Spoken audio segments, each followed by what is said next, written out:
हे श्रोतागण, सबको ओम साई राम कहता हूँ, सबके चरणों में नमन करता हूँ। और हम बाबा के 10वें अध्याय में साईं कथा का अध्ययन कर रहे थे, साईं कथा सुन रहे थे।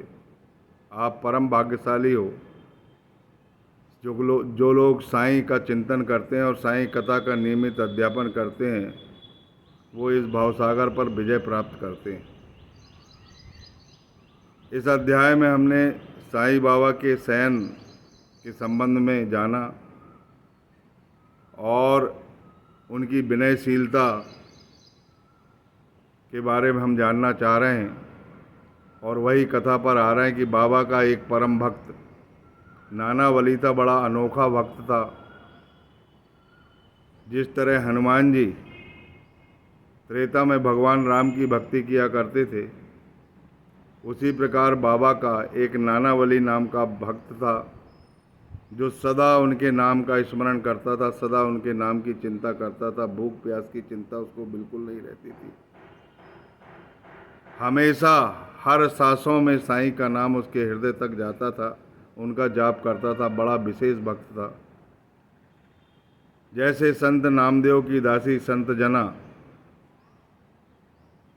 विट्ठल की भक्त थी, संत सकू विट्ठल की भक्त थी, भक्त प्रहलाद भगवान श्रीहरि के भक्त थे, उसी प्रकार नानावली साईनाथ महाराज का एक परम भक्त था।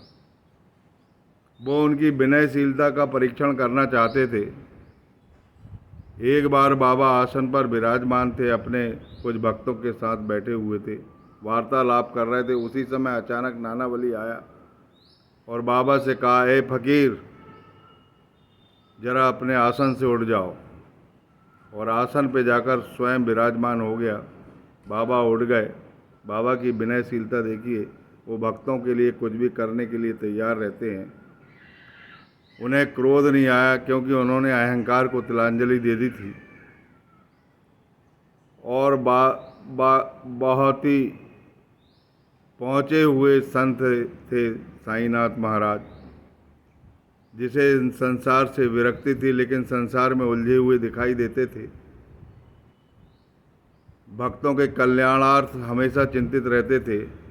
और नानावली की एक आज्ञा से वो उठ गए प्रेम पूर्वक, और नानावली उस गादी पर जाकर बैठ गया। थोड़ी देर बैठा और उसके बाद उठ गया और चरणों पर गिर गया और अश्रुपात करने लगा। कहने लगा कि तुम्हारी विनयशीलता के आगे सब नतमस्तक है, पूरा संसार नतमस्तक है। तुझ जैसा ईश्वर संसार में नहीं है, जो सबके कष्टों को अपने शरीर पर अंतरित करता है।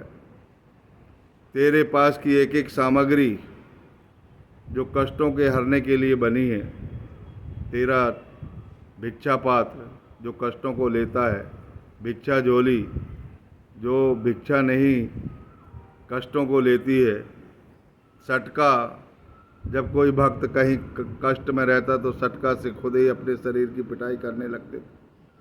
चिमटा धूनी में उनके दुर्भाग्य, पाप, वेदना और कष्ट को जलाते थे। नहीं जलते तो चिमटा से अंगारे इधर किधर करके उसको जलाते थे।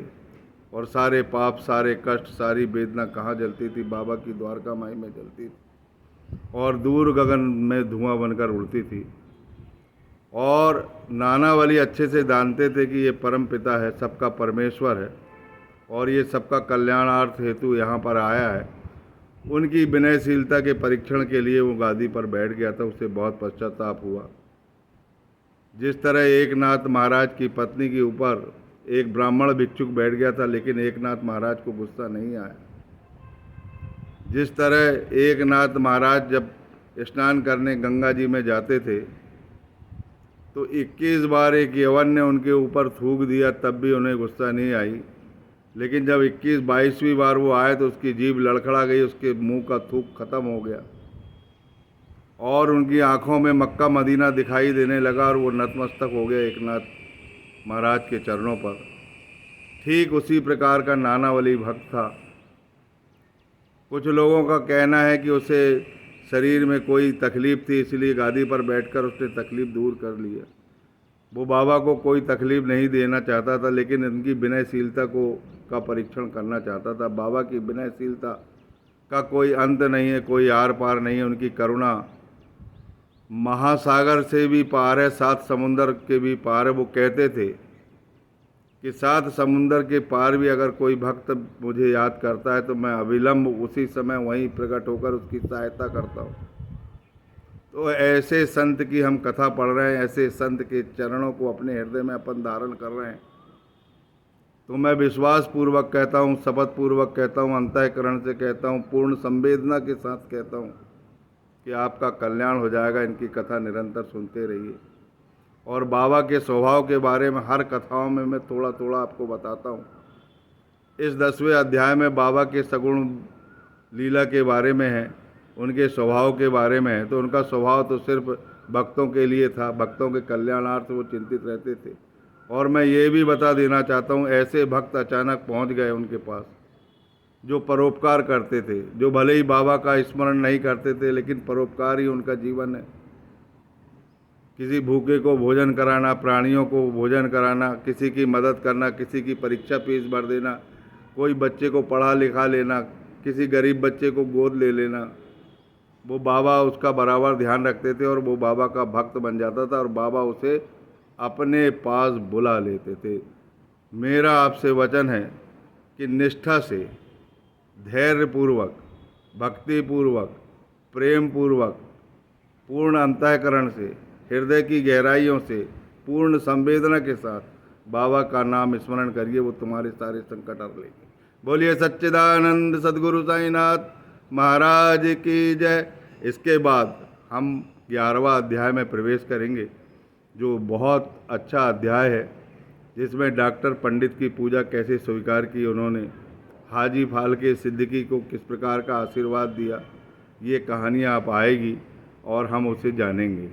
और बाबा का तत्वों पर नियंत्रण, पंच प्राण तत्व के वो विजेता थे। अग्नि उन्हें जला नहीं सकती थी, पानी उन्हें डुबा नहीं सकता था, और वो ब्रह्म ज्ञानी थे। 7 समुंदर की पार की बात भी वो जानते थे। आगे वाली कथाएं में हम पढ़ेंगे। बोलिए सच्चिदानंद सद्गुरु साईनाथ महाराज की जय।